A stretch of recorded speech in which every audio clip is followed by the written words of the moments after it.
গণমাধ্যম নাকি গণমানুষের কথা বলে, কিন্তু যখন আপনাদের অনুযোগ, অভিযোগ আর আর্তনাদ নিষ্পেষিত হয় রাষ্ট্রযন্ত্রে, ঘুরপাক খায় আমাদের খোলা বারান্দায়, তখন প্রশ্ন জাগে আদতেই গণমাধ্যম কি গণমানুষের কথা বলে?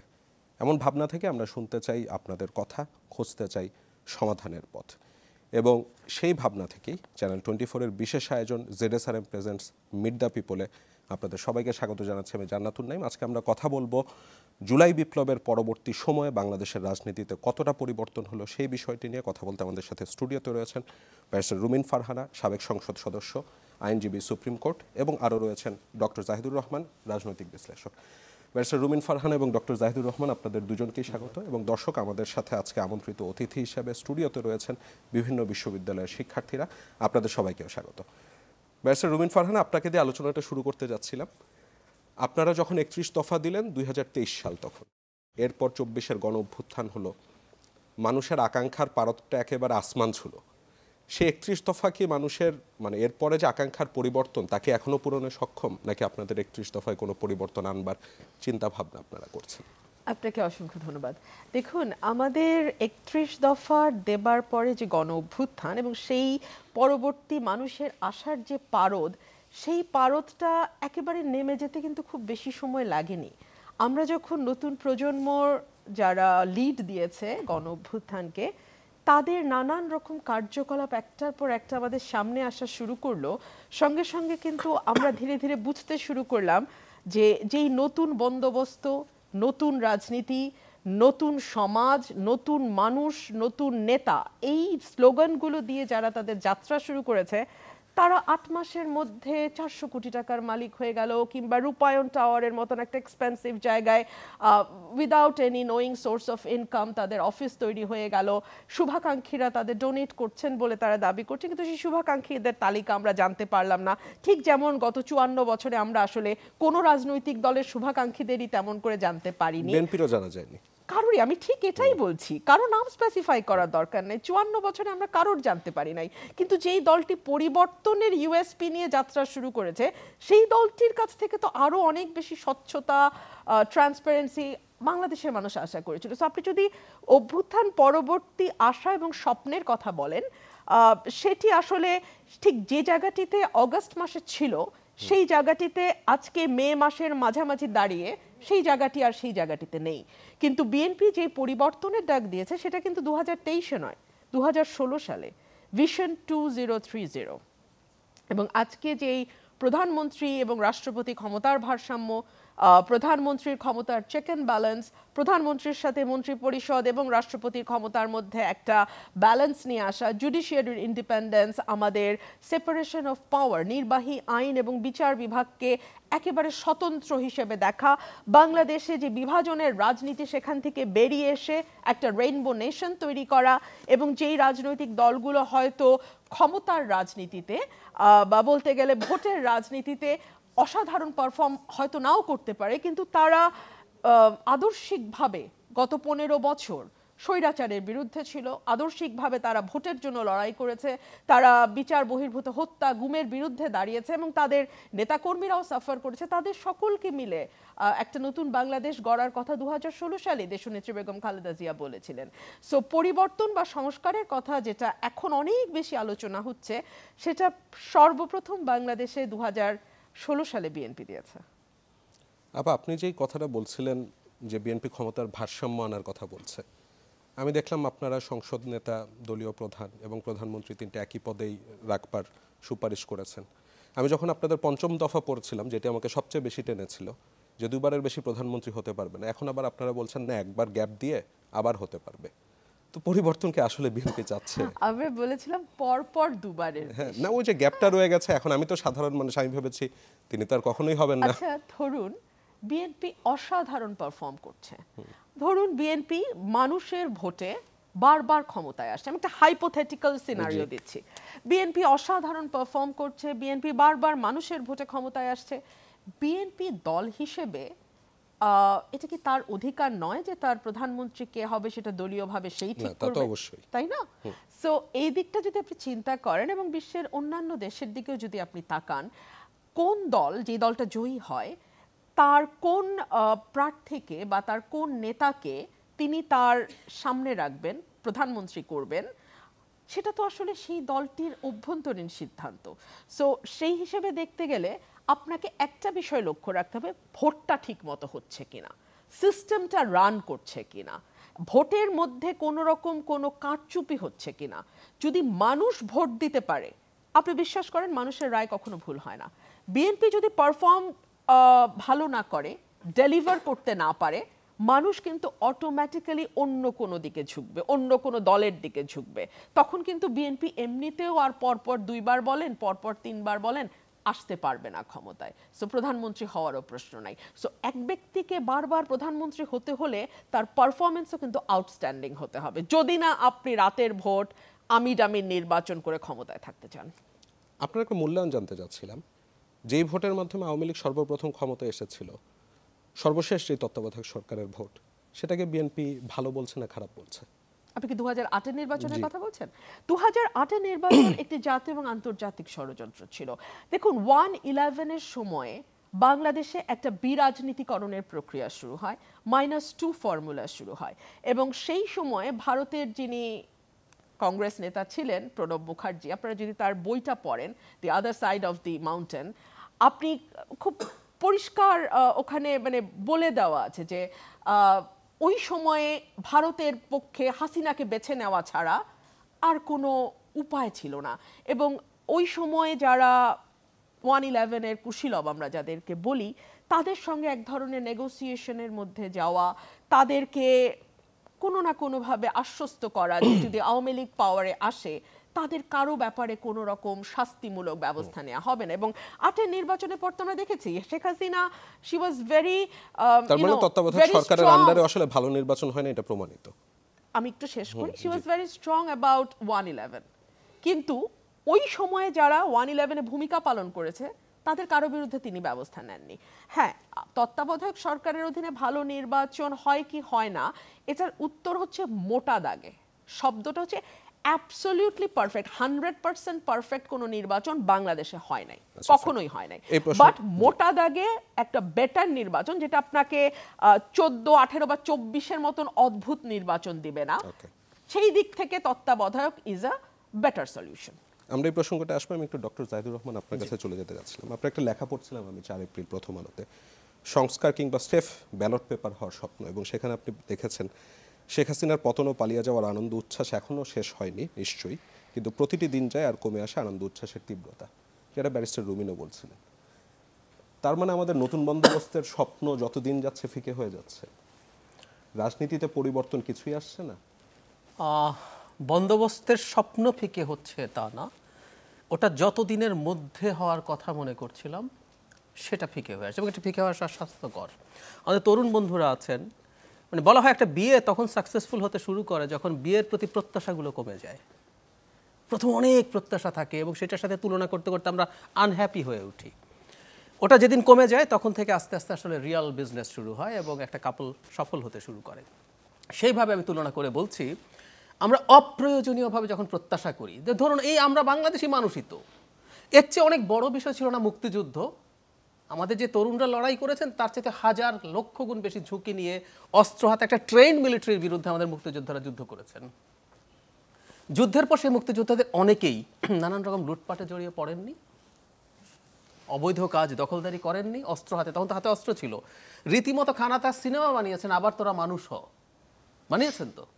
তো তার মানে হলো এই একই মানুষ হঠাৎ করে রাতারাতি শেখ হাসিনাকে দূরে সরিয়ে ফেলেছি বলেই আমাদের সব স্বপ্ন খুব দ্রুত সফল হয়ে যাবে, এই প্রত্যাশা আমরা অনেকে করেছি, কিন্তু এটা ভুল প্রত্যাশা আমি মনে করি। এক্সপেক্ট করাই উচিত হয়নি, আমি করি নাই, সেজন্য না আমি হতাশ হই না কখনো। আমাকে প্রায় যখন জিজ্ঞেস করে যে আপনি কি হতাশ যে এটা হওয়ার কথা ছিল, আমি হতাশ নই, কারণ এগুলো হওয়ার কথা ছিল আমি মনেই করি নাই।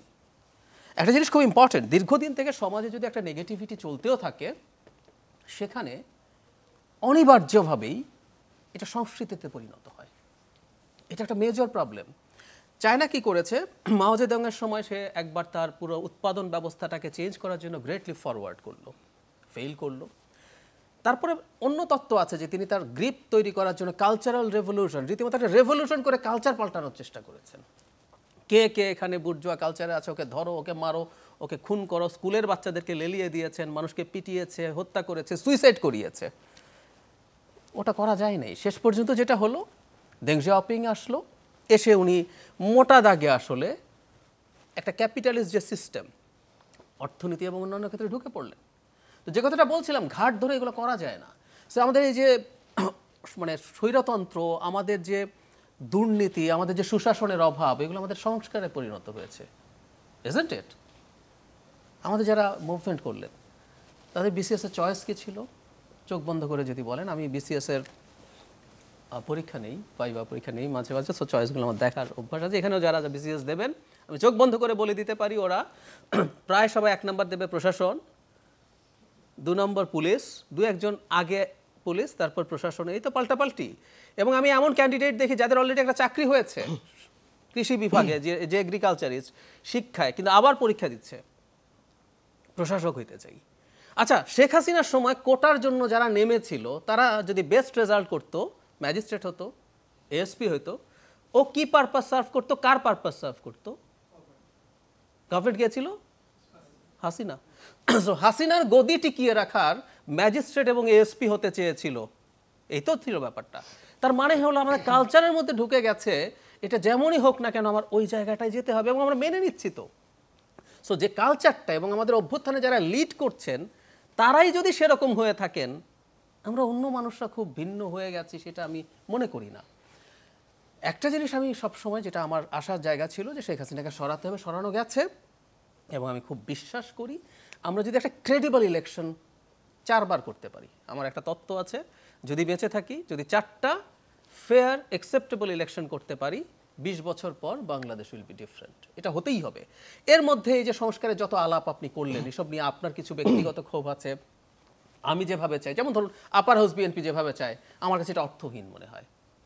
আপার হাউস আমি যেভাবে চাই, আমরা সবাই মনে করেছি ভোটের প্রপোর্শনাল রিপ্রেজেন্টেশন হবে, বিএনপি মনে করছে লোয়ার হাউসের সিটের প্রপোর্শনাল রিপ্রেজেন্টেশন হবে, এটা একেবারেই অর্থহীন। আর্টিকেল 70-তে বিএনপি ঢুকিয়েছে জাতীয় নিরাপত্তা সাথে জড়িত বিল, ওর মধ্যে সব ঢুকিয়ে দেওয়া যায়। ডিজিটাল সিকিউরিটি অ্যাক্টেও জাতীয় নিরাপত্তা আছে, আমরা যা করি আপনি এটাকে ডিফাইন করে ঢুকিয়ে ফেলবেন, আমি সমর্থন করি না। আবার যে বিএনপিটা মানছে না তাতেও আমি খুব হতাশ নই। বিএনপিকে আমাকে ঘাট ধরে ভাই তোমাকে সংস্কার খাইতে হবে, আমি তা মনে করি না। ওর বিএনপির যে আছে, বিএনপিদের চয়েস এটা, এবং বিএনপি যদি এই সংস্কার না মানে, জনগণ বিএনপিকে ভোট দেবে না, অন্য যে রাজনৈতিক দল আছে তারা সেটার ক্যাম্পেইন করবে। একটা ডেমোক্রেটিক সিস্টেম আসলে এভাবেই কাজ করে। সেজন্যই আমি ব্যক্তিগতভাবে মনে করি আমাদের প্রত্যাশাটা খুব দ্রুত কমে যাওয়া উচিত, এবং আমরা এখন যাতে শেখ হাসিনা, আরে শেখ হাসিনা নাই, এটা কি যথেষ্ট বেশি না? I am happy with that, I am very much happy with that. এবং আমি এভাবে বলি, আজকে আমরা সংস্কার এবং ফ্যাসিবাদী ব্যবস্থা আর আসতে পারবে না টারবে না বলছি, আমি, আপনারা আমাদেরকে প্রশ্ন করবেন এই কথা আছে, আমি আপনাদেরকে একটা প্রশ্ন করতে চাই। 3 তারিখ শহীদ মিনারে এই ঘোষণা হয়েছে। এখন 3 তারিখ যদি শহীদ মিনারের ঘোষণাটা এমন হতো শেখ হাসিনার পতন এবং আগামী 10 বছর দেশে সামরিক সরকার থাকবে, আমরা কি বাড়ি ফিরে যেতাম? না, আমরা সামরিক শাসন চাই না, শেখ হাসিনাই থাকুক, যেতাম? তার মানে আসলে একটা দাবি আমাদের কমন ছিল, শেখ হাসিনাকে যেতে হবে। এর ভেতরে এক একজনের এক এক রকম ছিল, কারো কারো শেখ হাসিনা যাওয়ার সাথে সাথে এটা করব, শেখ হাসিনা চলে গেলে আমি কিছু বদলির তদবির করতে পারবো, আমি একটা দল করতে, এক একজনের এক একটা আছে, তাই না? আমি একটা ভালো গাড়িতে চড়তে পারবো, এই স্বপ্ন তাতে পরে যুক্ত হয়েছে। এটা তো আর সবার ছিল না, কিন্তু শেখ হাসিনার পতন তো ওটা হয়েছে। ওটা হওয়ার পরে পরবর্তী যে জায়গাটা, সেটা হচ্ছে আমরা একটা ফেয়ার অ্যাকসেপ্টেবল ইলেকশন তত্ত্বাবধায়কের অধীনে হবে। আমি আপনার একটা প্রশ্ন একটু অ্যাড্রেস করতে চাই, আপনি রুমিনকে যেটা জিজ্ঞেস করেছেন। 11 সরকারকে আমি টিপিক্যাল তত্ত্বাবধায়ক সরকার মনে করি না, ওদের কিন্তু অনেক এজেন্ডা ছিল। আপনি খেয়াল করুন, ওনারা ক্ষমতা এসছেন। আমাদের তত্ত্বাবধায়ক বুঝতে হলে 96 এবং 2001। আমি আপনাদেরকে একটু ছোট্ট একটা তথ্য দিয়ে রাখি, আপনারা এই ভুল করবেন না, আপনারা তরুণ, আপনাদের বয়সে আমরাও ভুল করেছি। 91-তে সরকার যেটা ছিল ওটা তত্ত্বাবধায়ক সরকার ছিল না, ওটা একটা বিশেষ সরকার ছিল। অনেকে বলে ওইটাও তত্ত্বাবধায়ক সরকারের অধীনে নির্বাচন, এবং বিএনপি ওটা বাতিল করেছে, এটা ভুল কথা। 91-তে এরশাদ পতনের পর একটা বিশেষ সরকার হয়েছে, এটাকে রীতিমতো সংবিধানে 11 সংশোধনীর মাধ্যমে র্যাটিফাই করতে হয়েছে। তত্ত্বাবধায়ক সরকার 96-এর আগে কোনোদিনও আমাদের কনস্টিটিউশনে ছিল না, এটা পরে এসছে। 11 যে সরকারটা আছে সরকার স্টেক ছিল, তারা -2 বাস্তবায়ন করতে চেয়েছে, বিএনপিকে ভাঙতে চেয়েছে, আওয়ামী লীগকে চেয়েছে, তাদের একটা ভিন্ন পরিকল্পনা ছিল। সো যে সরকারটার একটা পক্ষপাত আছে, পরিকল্পনা আছে, এবং বিএনপিও তো ভেঙেই ফেলেছিল তারা, তাদের মার্কা যে বিদ্রোহী গ্রুপটা ছিল তাকেও দেওয়ার জন্য এই নির্বাচন কমিশন, আমরা এই আলাপগুলো এখন আসলে খুব সিরিয়াসলি করি না, একটা নির্বাচন কমিশন এই কাজটা করেছিল। তারা তার জন্য প্রকাশ্যে ক্ষমাও চায়নি।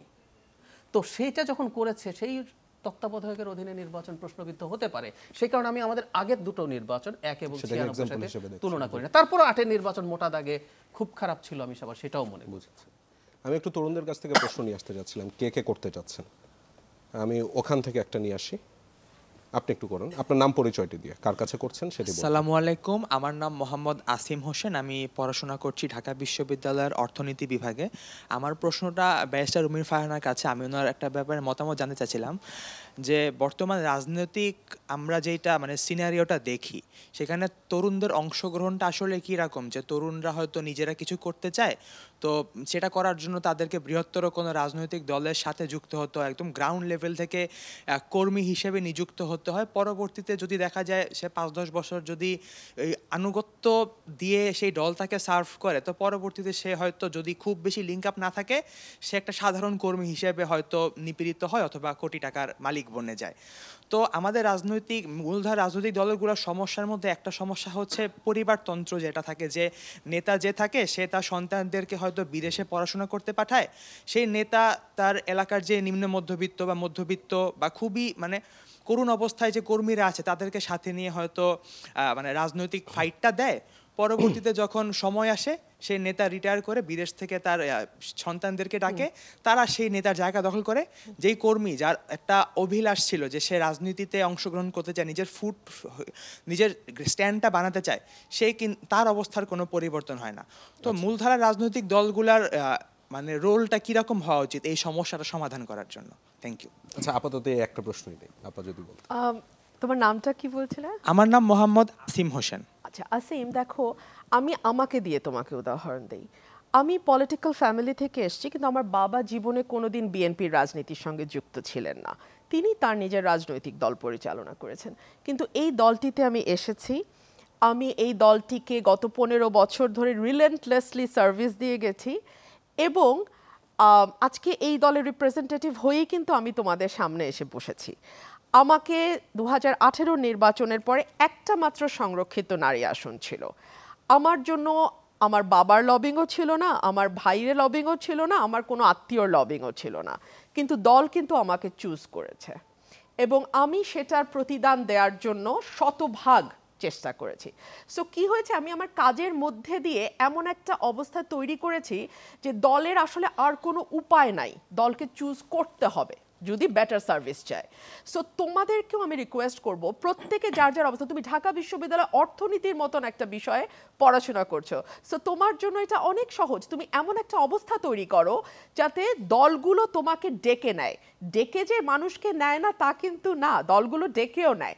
সো তুমি ওই ঝাঁকের কই না হয়ে নিজেকে এমনভাবে তৈরি করো সো দ্যাট দল তোমার দ্বারস্থ হতে বাধ্য হয়। Thank you. আরেকটা প্রশ্ন নিব ওখান থেকে। আচ্ছা, একজন নারী আছেন। আসসালামু আলাইকুম, আমি নিশাত হোসনারিয়া। আমার কোশ্চেন রুমিন ফারহানা ম্যামের কাছে। আমরা সবাই নতুন বন্দোবস্ত নিয়ে কথা বলছি, তাই তো? তো নতুন বন্দোবস্ত আসতে হলে আমাদের প্রত্যেককেই নতুন হতে হবে, নতুনত্ব নিজেদের মধ্যে ধারণ করা প্রয়োজন।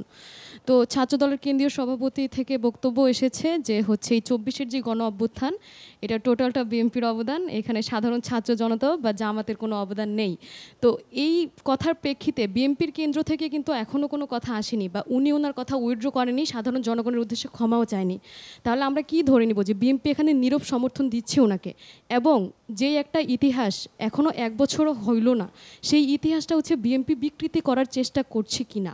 71-এর মতো 71 যেমন শুধু হাসিনার, তাহলে হচ্ছে 24 শুধু বিএনপির, এরকম কিছু কি হতে যাচ্ছে? দেখুন, আমি যখন আমাদের ভারপ্রাপ্ত চেয়ারম্যান জনাব তারেক রহমানের স্পিচগুলো শুনি, আমি শিওর আপনারা সকলেই মনোযোগ দিয়ে শোনেন উনি কি বলছেন। উনি কিন্তু একবারও বলেননি যে এই গণ অভ্যুত্থান বিএনপির দ্বারা হয়েছে, বা উনি একবারও কোনো দলের নাম স্পেসিফাই করে বলেন। উনি বলেছেন আমাদের সবার, ছাত্র জনতা, সাধারণ মানুষ, যারা বিএনপি করে কিংবা বিএনপি করে না, যারা হয়তো বিএনপিকে কোনোদিন ভোট দেয় নাই, ভবিষ্যতেও ভোট দেবে না, তারাও কিন্তু সবাই এই আন্দোলনে যুক্ত হয়েছে এবং এটা আমাদের সম্মিলিত সংগ্রামের একটা ফসল। সো এটা আমি আশা করব যে কোনো রাজনৈতিক দলই দাবি করবে না এটা কেবলমাত্র তাদের। তবে হ্যাঁ, বিএনপি যেহেতু লার্জেস্ট পলিটিক্যাল পার্টি, বিএনপির ছাত্রদল যেহেতু largest political party student wing, তাদেরও অনেক সদস্য সংখ্যা, সো হয়তো দেখা যাবে প্রপোর্শনেটলি হয়তো ছাত্রদল বেশি, কিন্তু তারা কিন্তু কেউ ছাত্রদল হিসেবে ওখানে গেছে তেমনটি নাও হতে পারে, কিংবা শিবির যারা করেন তারা যে শিবিরের পরিচয় গেছেন তা না, সকলেই আম জনতার পরিচয়। আপনার নিশ্চয়ই মনে থাকবে আমি নিজেও কিন্তু সেখানে সামিল হয়েছিলাম এবং আমি বারবার বলেছি যে আমি কোনো দল থেকে আসিনি। তার একটা বড় কারণ কি জানেন, ওই সময় যদি আমরা বলতাম যে আমরা বিএনপি থেকে এসেছি, আন্দোলনটাকে ক্র্যাকডাউন করে ফেলতে হাসিনার 1 সেকেন্ডও সময় লাগতো না, হাসিনা জাস্ট ব্রাশ ফায়ার করে দিত। সো ওই সময় দলীয় পরিচয়টা কোনোভাবেই ব্যবহার করবার কোনো উপায় ছিল না। বাট আমরা সবসময় এটাকে স্বীকার করি, এটা বাংলাদেশের গণমানুষের একটা আন্দোলন, এবং ক্রেডিট দিতে বা যার যতটুকু পাওনা তাকে ততটুকু দিতে বিএনপি কিন্তু দল হিসেবে কখনোই কার্পণ্য করে না। আচ্ছা, বিএনপির কোনো দায় নাই সেটা বলছেন? দেখুন, আমি বক্তব্যটি শুনিনি, তবে আপনি যেটা বলছেন আমি সেটাকেই ধরে নিচ্ছি যে ছাত্র দলের সভাপতি হয়তো এটি বলেছেন, কিন্তু উনি ওনার জায়গা থেকে বলেছেন, আমি আমার জায়গা থেকে আপনাকে ব্যাখ্যাটা দিলাম। দর্শক, জেরুসালেম প্রেজেন্টস মিট দ্য পিপলে সময় হলো একটা ছোট্ট বিরতির, ফিরছে একটু পর, সাথেই থাকুন।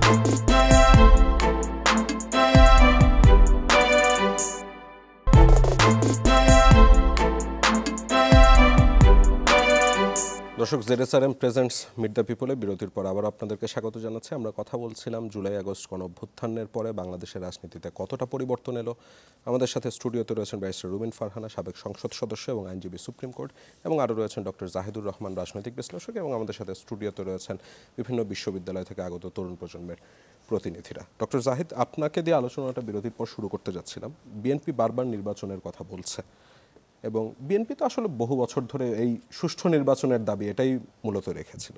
তো আপনার ওই যে লেখাচিটির কথা আমি এর আগে রেফারেন্স দিয়েছিলাম, সেখানে আপনি শেষের দিকে লিখেছেন যে কেউ কেউ বলেন বিএনপি ক্ষমতায় এসে যদি আবার শেখ হাসিনার মতো নির্বাচনী কারসাজির মাধ্যমে ক্ষমতায় থেকে যেতে চায়, সেই লক্ষ্যে সবকটি বিষয় সংস্কার করা জরুরি। একটা সরকার যদি সিদ্ধান্ত নেয় সে সঠিকভাবে নির্বাচন করবে না, তাহলে কোনো আইন বা সংবিধান সেটা ঠেকাতে পারে না। এর উদাহরণ পৃথিবীর নানা স্থানে, এমনকি সাম্প্রতিক সময় আমাদের দেশে আছে। সেটা ওই যে কারণে 1/11-এর গভর্নমেন্ট এসেছিল তার পেছনেও বিএনপির হাত আছে, এটা নিশ্চয়ই অস্বীকার করবার উপায় নেই। প্রধান বিচারপতির যখন বয়স বাড়ানোর মতন ব্যাপারটি হলো, তো ওই নির্বাচন আগে, সংস্কার আগে, এ ধরনের কথা বারবারই হচ্ছে, বারবারই আমরা কথাই বলছি। বিএনপির এই দাবিটাকে কিভাবে দেখেন, আর সংস্কার আর নির্বাচন কি মুখোমুখি কোনো বিষয়? চেষ্টা হচ্ছে, আমি আমার এই ব্যাপারটা একটু ব্যাখ্যা করি। আমার তরুণ বন্ধুরা যারা আছেন তাদেরকে আমি একটা জিনিস ফলো করতে বলবো। আমেরিকাতে এখন একটা খুব ইন্টারেস্টিং ডিবেট হচ্ছে একজন ব্যক্তিকে কেন্দ্র করে। এই ভদ্রলোকের নাম হচ্ছে অ্যাব্রেগো গার্সিয়া। উনি এল সালভাদরের একজন নাগরিক।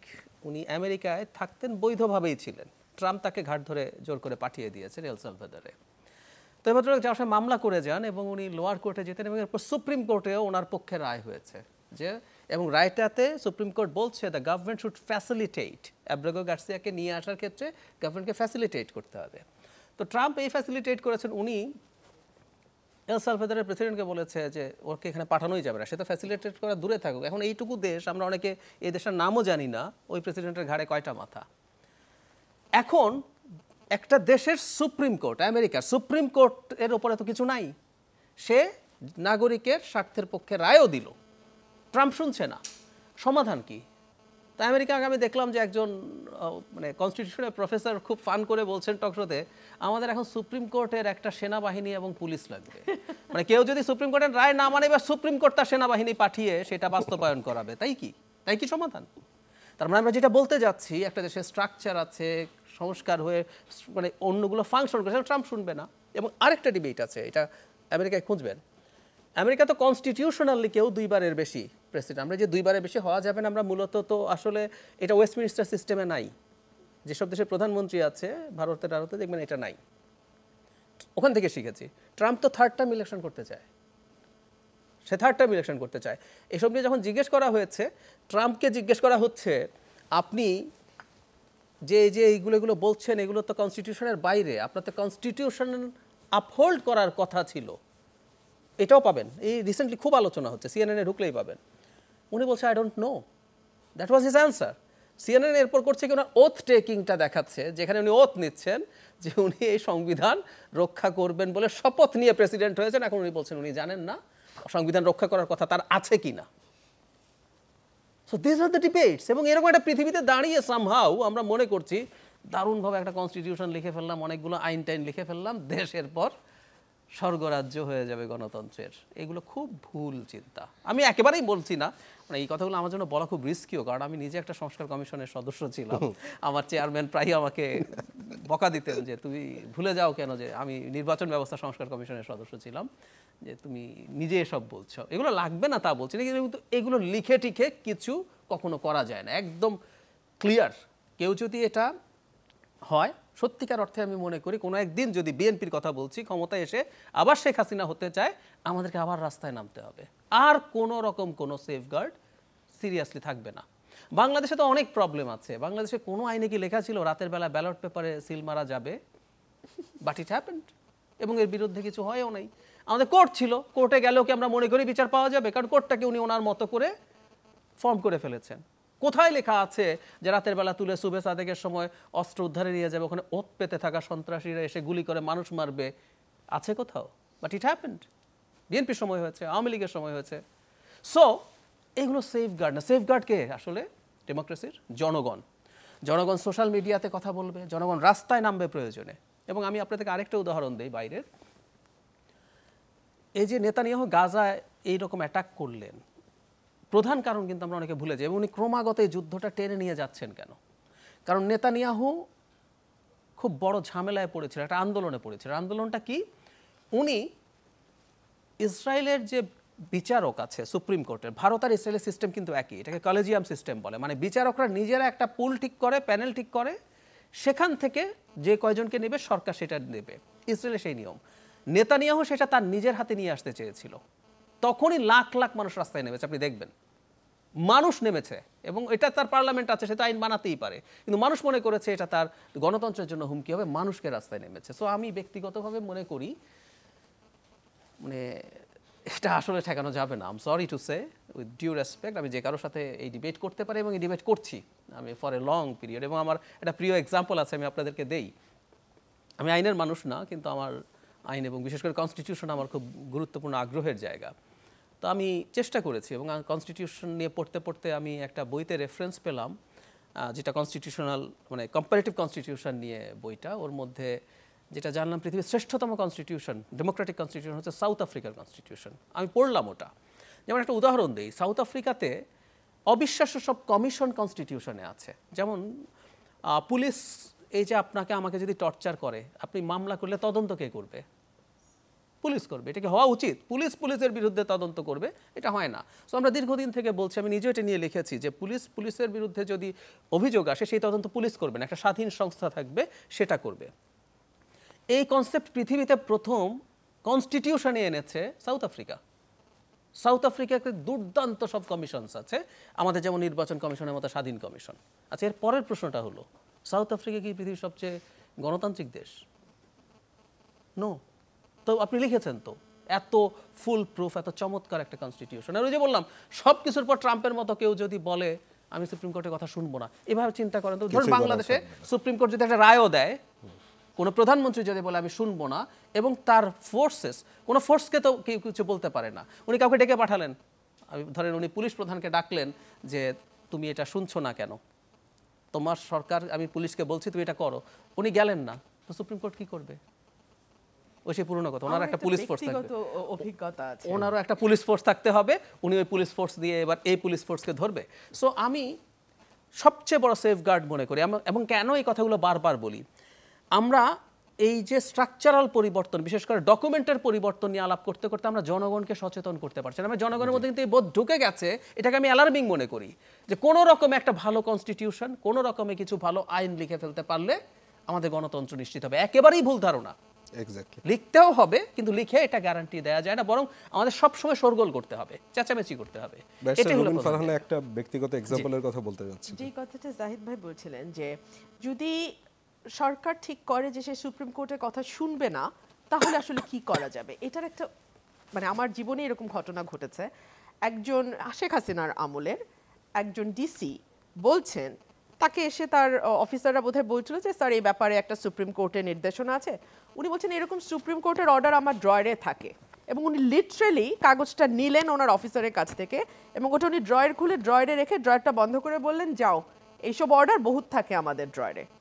সো যখন এরকম হয় অবস্থা, তখন আসলে সত্যিকার অর্থে আপনি যেটা জাহিদ ভাই বলছেন, অ্যাবসলিউটলি, যাই আপনি লেখেন না কেন কাগজে কলমে, কিচ্ছু যায় আসে না। সো যতক্ষণ পর্যন্ত আপনি নিজে আপনার অধিকারের ব্যাপারে, আপনার দেশের ব্যাপারে, আপনার রাজনীতি কেমন হবে সেই ব্যাপারে আপনার আওয়াজটা জারি না রাখবেন, ততক্ষণ পর্যন্ত আসলে পৃথিবীর কোনো কিছু দিয়ে আপনি আপনার অধিকারকে সুরক্ষিত করতে পারবেন না।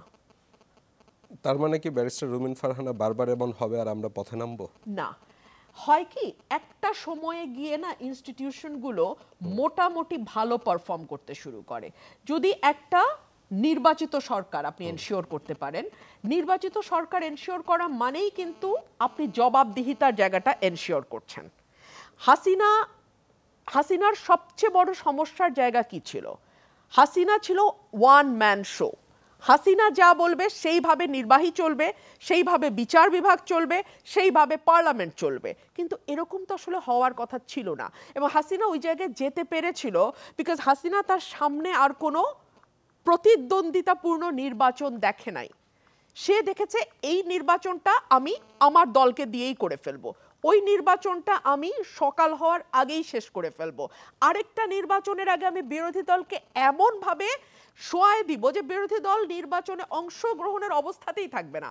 সো এই যে তার মনস্তত্ত্ব, এবং এটা করতে গিয়ে তার হাতে ছিল অ্যাডমিনিস্ট্রেশনের টুল, পুলিশের শক্তি, হাতে ছিল বিচার বিভাগের শক্তি, এগুলোকে সে কাজে লাগিয়েছে। এবং এই শক্তিগুলো একসময় হাসিনার সাথে বা সরকারের সাথে এমনভাবে মিলেমিশে গিয়েছিল যে তারা প্রত্যেকে যার যার স্বার্থ রক্ষার জন্যে।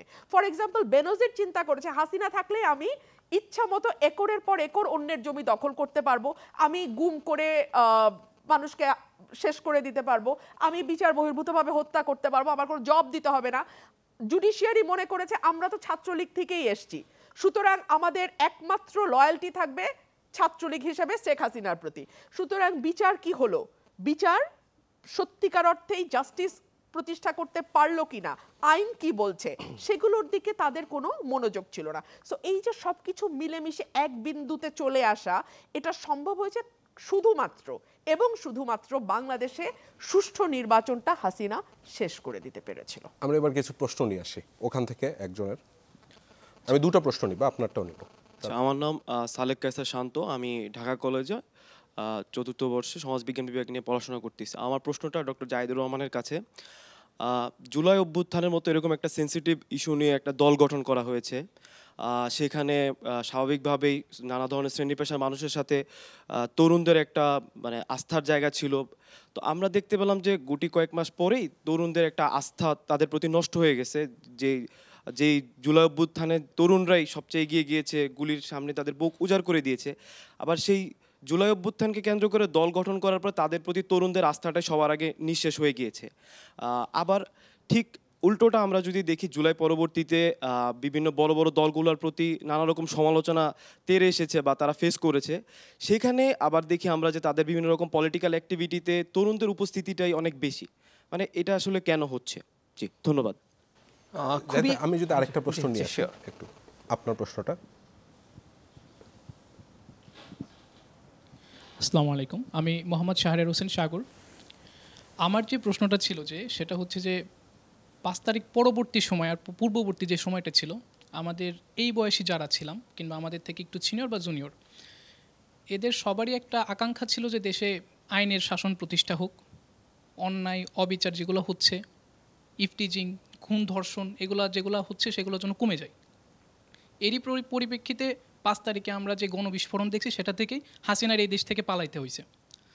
তো এত আশা আকাঙ্ক্ষা থাকার পরেও, আমাদের সুযোগ থাকার পরেও, আমাদের বর্তমানে দেশের যে রাজনৈতিক দলগুলো আছে, বিশেষ করে ছাত্রদল, আমাদের এনসিপি বা ছাত্র সংসদ, এরা আসলে ঠিক কতটা পূরণ করতেছে আমি সঠিক জানি না। তবে যতটুকু দেখতে পাচ্ছি যে ছাত্রলীগের আচরণ তারা যতটা কুক্ষিগত করতে পারছে, এই যেমন ধরেন নেত্রকোনায় বন্ধুকে ছাত্রলীগ বানায়া তার হবু স্ত্রীকে ধর্ষণ করছে ছাত্রদলের এক লোক।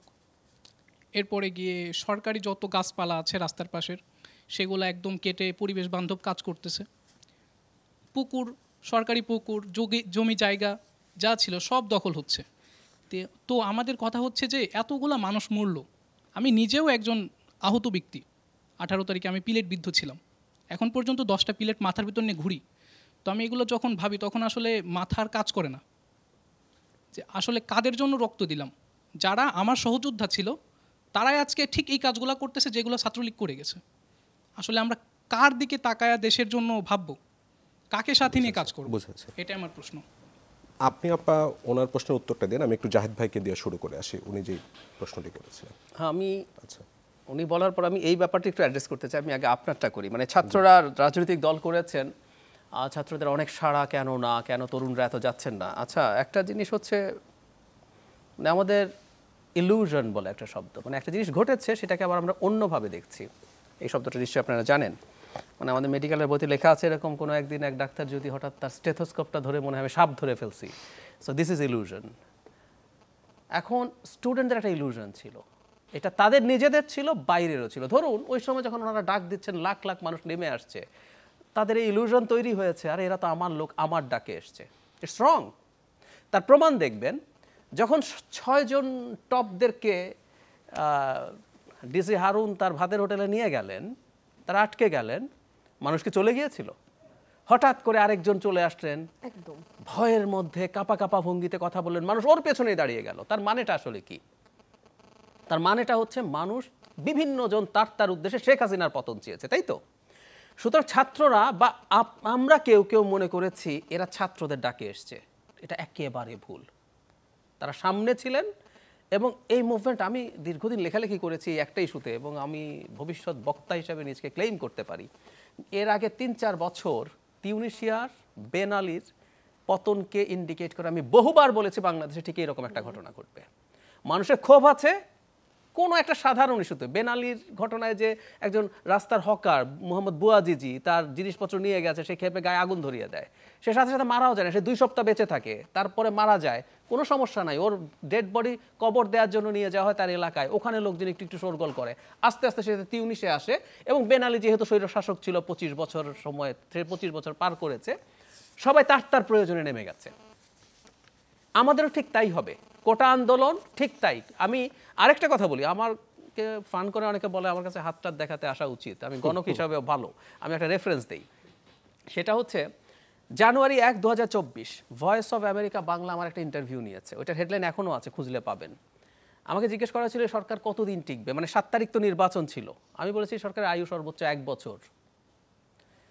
যদি এই কোটা মুভমেন্টে সরকারের পতন না হতো, আরও কোনো একটা বাহানায় কেউ না কেউ নামতো এবং এই ঘটনা ঘটতো বলে আমি বিশ্বাস করি। তো এখন সমস্যা যেটা হচ্ছে, স্টুডেন্টরা মনে করেছে আরে আমি তো সব কিছু না, তারা না, ভুল। দ্বিতীয় ভুল যেটা হয়েছে, তাদের ডিজাস্টার হয়েছে তারা ক্ষমতার কাছে গিয়ে। ফর্মালি 3 জন গেছে, ইনফর্মালি অনেকেই ক্ষমতায় আছে। আমরা এই কথাগুলো আজকে বলে ফেলতে হবে। সরকারের বিভিন্ন পদ বদলি, একজনকে তো তারাই শোকজ করেছেন, উনি ডিসি বদলির তদবির করতেন, বিরাট নুরানি চেহারার এক ভদ্রলোক আমরা দেখেছি, তাই না? তো এটা তার দলে কিন্তু তাকে শোকজ করেছে এই অভিযোগের ভিত্তিতে, তাকে সাময়িকভাবে বহিষ্কারও করেছে। সো আপনি যখনই এসবের মধ্যে যাবেন, আপনি দিনের শেষে আসলে বদনামের ভাগিদার হবেন। এই যে আপনি যে তরুণদের কথা বললেন, একটা দলের কথা আপনি খুঁজতে গেলে দেখবেন এই তরুণরা যারা এই অভ্যুত্থান নেতৃত্ব দিয়েছে, তাদের অসংখ্য এরকম মিসম্যানেজমেন্টের আওয়াজ আছে, সমস্যা আছে। তো ওটা যখন করছেন খুব স্বাভাবিকভাবেই তারা এই মানুষগুলোর প্রতি হতাশ হয়েছে। আর আরেকটা ব্যাপারও জড়িত, মানে তরুণদের দল যখন আপনি বলছেন তখন কিন্তু আপনি একটা সুবিধা আছে, একটা অসুবিধাও আছে। আপনি তরুণদেরকে অ্যাট্রাক্ট করছেন, আর আমরা যারা বুড়া হওয়ার পথে আছি, যারা বুড়া হয়ে গেছে, তাদের কাছে তো মনে হবে এটা তো ভাই আমার দল, এটা তো তরুণদের দল, তাই না? সো বাংলাদেশের মতো জায়গায় যেটা টপ যারা আছে তারা লেট 20s আর্লি 30s-এ যাদের বয়স, এবং আমি ব্যক্তিগতভাবে মনেও করি না এই বয়সে বাংলাদেশের মতো জটিল পলিটিক্যাল এনভায়রনমেন্টে কাজ করা যায়। আপনি যেটা বললেন যে তরুণদের দল, যে আপনার ভাষ্যমতে যে আপনাদের মতো যারা বুড়ো আছে বা একটু আমি বুড়া বলি নাই, আমরা বুড়া হচ্ছি, সরি আমি বুড়া হইনি এখনো, মানে এরকম যারা দলের নেতৃত্বে, বুড়োরাও আছে, আমরা হচ্ছি, হ্যাঁ এরকম বুড়ারা যে দলে আছে, আমরা সেই দলগুলোতে দেখি তাদের যে কোনো রকম পলিটিক্যাল অ্যাক্টিভিটিতে তরুণদের মানে উপস্থিতিটা চোখে পড়ার মতো থাকে। আমি যদি একটা এক্সাম্পল হিসেবে দিই, যেমন গতকালকে বেগম খালেদা জিয়া দেশে এসেছে, আমরা দেখেছি যে মানে সেইখানে সব ধরনের মানুষই ছিল, তার দলের নেতাকর্মী ছাড়াও আরও অনেক তরুণরাও ছিল। তো আমরা এরকম উপস্থিতিগুলো দেখতে পাই, হ্যাঁ বুড়াদের সাথে তরুণদেরটাও দেখতে পাই, কিন্তু তাদের ক্ষেত্রে তো আমরা আশা ছিল যে অন্তত তরুণদের একটা উপস্থিতি থাকবে, সেখানে অন্যান্য শ্রেণী পেশার মানুষেরটা জায়গা বাদ দিয়ে যদি আমরা তরুণদেরটা চিন্তা করি, তাদের তরুণদের আশা আকাঙ্ক্ষার জায়গাটা একদম বলা যায় ডিজাস্টার হয়ে গেছে। এটা বলতে চাচ্ছি যে ওনাদের এখানে অনেক সমালোচনা আছে বাকি দলগুলোর, তারপরও তাদের এখানে তরুণদের উপস্থিতি থাকে চোখে পড়ার মতো। আর তারা এত এরকম একটা সেন্সিটিভ ইস্যু নিয়ে দল গঠন করছে, তাদের এখানে ওই যে বললাম তাদের ভুলগুলো। একটা কথা আবারও মনে রাখতে হবে, এটা একটু দ্রুত বলি, অনেক প্রশ্ন বাকি আছে। সেটা হলো আবারও সেই পুরনো কথা, আপনি কাউকে কিসের ভিত্তিতে অ্যাসেস করেন? এক্সপেকটেশনের ভিত্তিতে। প্রায় বলে না, আচ্ছা বিএনপিতে এটা করেছে, আমি এনসিপির অনেকের সাথে টকশো করেছি, তো যখন বিএনপির কথা বলে, তো আমার প্রশ্ন হচ্ছে আপনি কি বিএনপি হতে চাইতেছেন? আপনি তো আমাকে সেই স্বপ্ন দেখান নাই। আপনি আপনার প্রেমিকাকে বা প্রেমিককে যে স্বপ্ন দেখাবেন, ও আপনাকে সেই স্বপ্নের সাথে তুলনা করেই আসলে আপনার সাথে ঝগড়া করবে, ইজন্ট ইট? ঠিক একইভাবে এনসিপি আমাকে তো দুর্দান্ত স্বপ্ন দেখিয়েছে। সুতরাং একই কাজ যেটা বিএনপি, ইভেন আওয়ামী লীগ বা জামায়াত করছে, আমি সেটাকে যেভাবে নিই, আমি এনসিপির কাছ থেকে নেব। কারণ আমাকে আপনি স্বপ্ন দেখিয়েছেন নতুন বন্দোবস্ত, সবকিছু সুন্দর হবে। এখন সেটা যখন হয় নাই, হতেই পারে যে আপনি অত খারাপ না, কিন্তু আমি আপনাকে প্রবলেম্যাটিক দেখি। খুব দ্রুত একটা এক্সাম্পল দিই, এটা নিয়ে আমি কথা বলেছি, লিখেছি।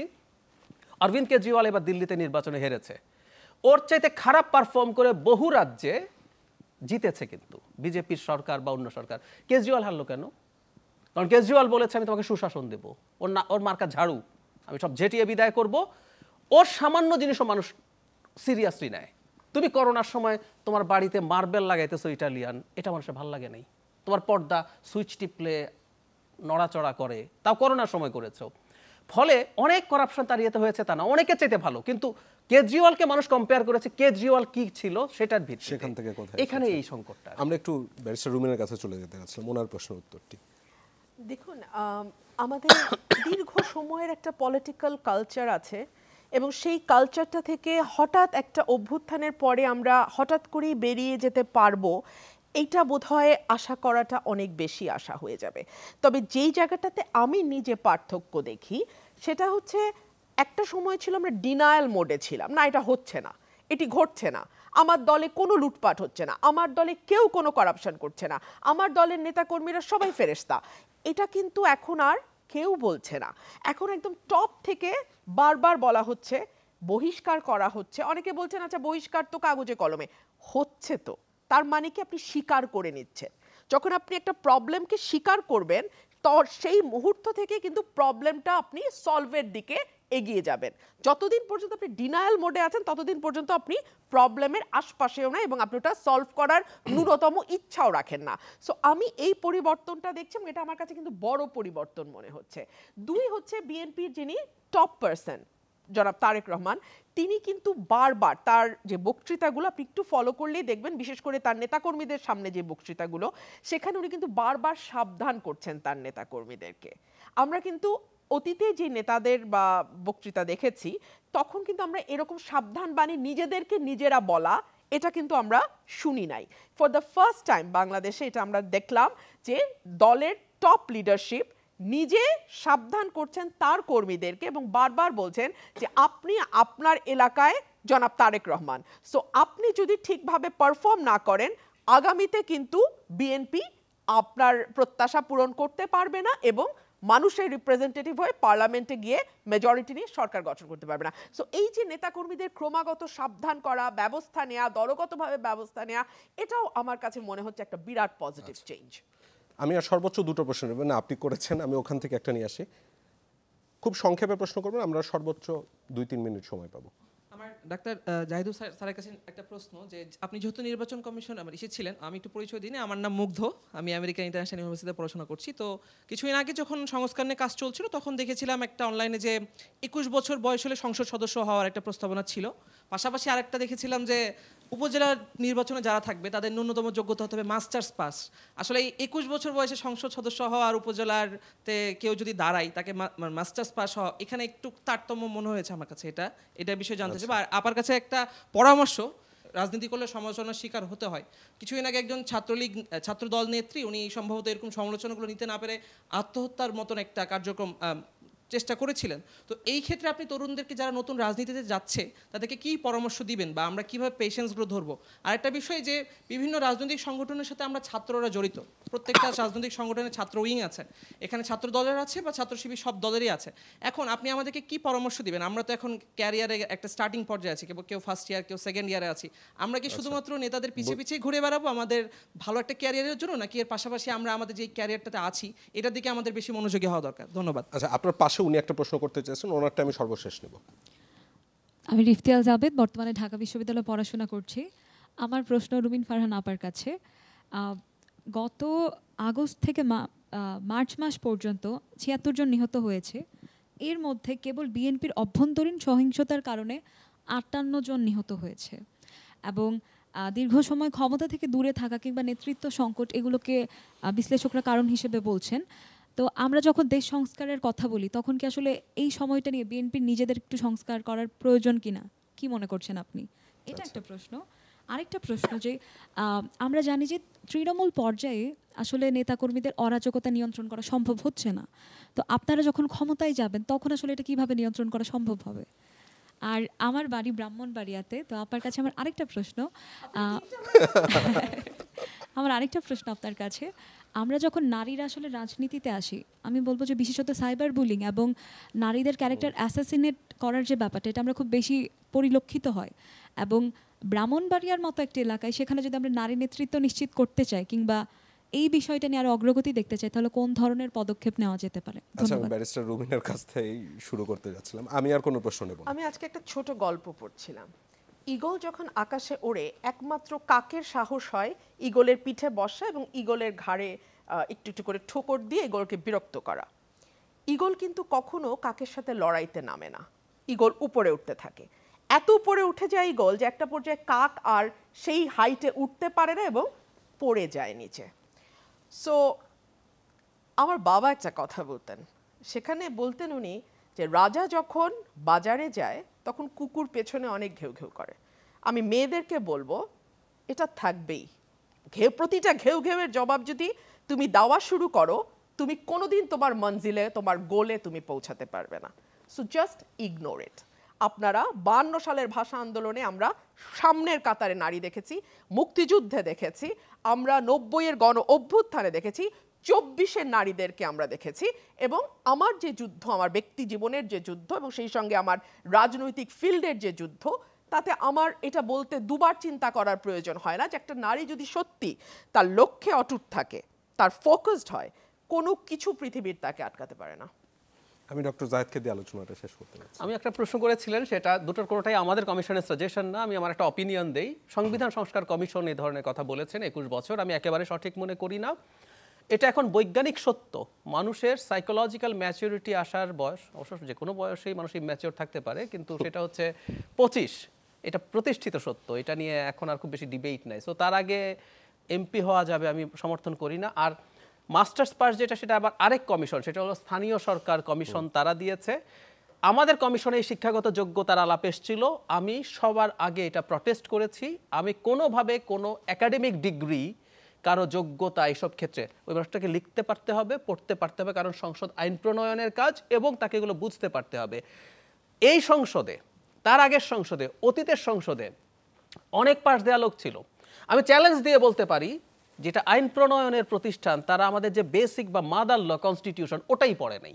তো তাহলে আসলে মাস্টার্স পাস, পিএইচডি, এটা সেটা দিয়ে কি হবে? অ্যান্ড ফাইনালি আমাদের দেশ ধ্বংস হয়েছে শেখ হাসিনার নেতৃত্বে। শেখ হাসিনার মন্ত্রী পরিষদের চাইতে বেশি পাওয়ারফুল ছিল তার কিছু উপদেষ্টা। খুঁজলে দেখবেন প্রত্যেকে PhD and from very good universities, অক্সফোর্ডের পিএইচডি, হার্ভার্ডের পিএইচডি, এরকম মানুষজন তার আশপাশে ছিলেন, তারা মিলে এই দেশটাকে 12টা বাজিয়ে দিয়েছে। সুতরাং এই একাডেমিক শিক্ষার আমি অন্তত ঘোর বিরোধী, কিন্তু মানুষকে শিক্ষিত হতে হবে, এটা ফর শিওর।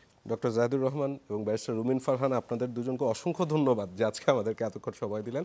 স্টুডিওতে যারা আছেন তরুণ প্রজন্মের প্রতিনিধি, আপনাদের সবাইকে অসংখ্য ধন্যবাদ। এবং দর্শক, এরই সাথে শেষ করছি ZSRM presents meet the people অনুষ্ঠানটি। আগামী সপ্তাহে দেখা হবে নতুন দুজন অতিথির সাথে, নতুন কোনো বিষয় নিয়ে। ততক্ষণ আপনারা ভালো থাকবেন, সুস্থ থাকবেন এবং সুখ থাকবেন।